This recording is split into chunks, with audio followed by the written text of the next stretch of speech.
Chers amis, aujourd'hui, l'Europe vit un scandale démocratique historique.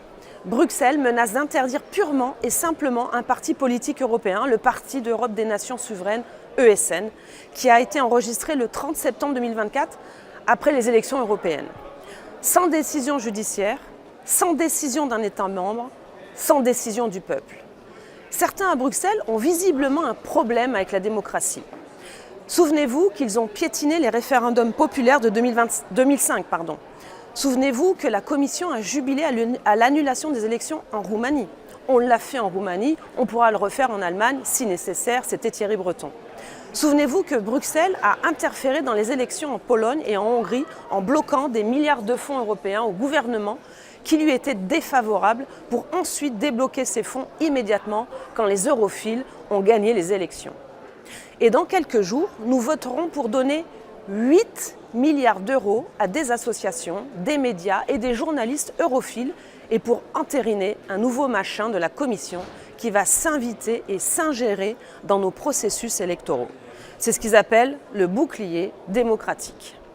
Alors, après avoir déclenché le pillage économique de l'Europe, la Commission et ses agents veulent s'arroger un contrôle inouï des narratifs et des élections de chaque pays d'Europe.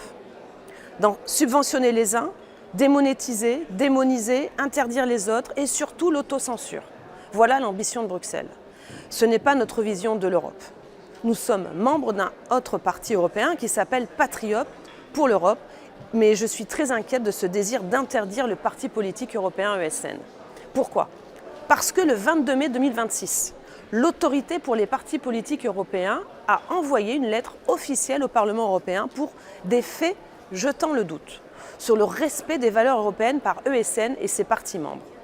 Cette lettre demande au Parlement d'ouvrir une procédure et donner mandat à cette autorité pour enlever l'agrément au parti européen ESN.